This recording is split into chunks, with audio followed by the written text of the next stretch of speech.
ఈ వీడియోలో మనం భగవద్గీత అధ్యాయము 6 శ్లోకము 36ను పరిశీలిద్దాం.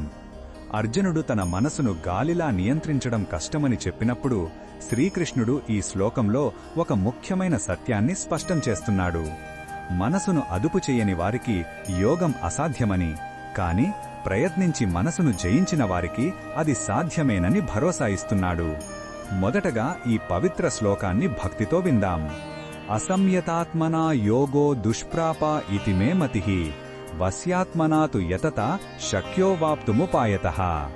ఈ శ్లోకం అర్థం ఏమిటంటే, శ్రీకృష్ణుడు స్పష్టంగా చెబుతున్నాడు, ఎవరైతే తమ మనసును అదుపులో పెట్టుకోలేరో వారికి ఆత్మసాక్షాత్కారం లేదా యోగం సాధించడం చాలా కష్టం. ఇది నా అభిప్రాయం అని కృష్ణుడు నొక్కి చెబుతున్నాడు.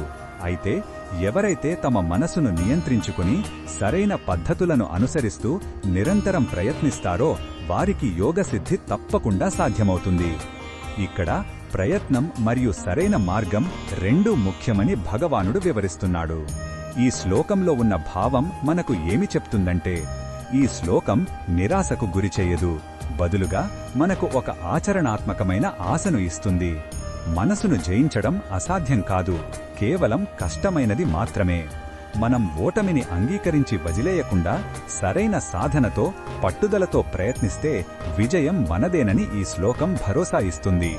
ఇది కఠినమైన సత్యాన్ని చెబుతూనే మనలో స్ఫూర్తిని నింపుతుంది. ఈ బోధనను మన దైనందిన జీవితంలో ఎలా ఉపయోగించుకోవచ్చంటే, మన జీవితంలో ఏదైనా లక్ష్యం సాధించాలంటే అది చదువు, ఉద్యోగం లేదా ఆరోగ్యం కావచ్చు. ముందుగా మన మనసును క్రమశిక్షణలో పెట్టాలి. మనసు చెప్పినట్లు మనం వినకూడదు. మన లక్ష్యం వైపు మనసును మనం నడిపించాలి. రోజూ చిన్న చిన్న నియమాలు పెట్టుకుని వాటిని పట్టుదలతో ఆచరించడం ద్వారా మనసు మన అదుపులోకి వస్తుంది. అప్పుడు ఎలాంటి కష్టమైన కార్యాన్నైనా సులభంగా సాధించవచ్చు.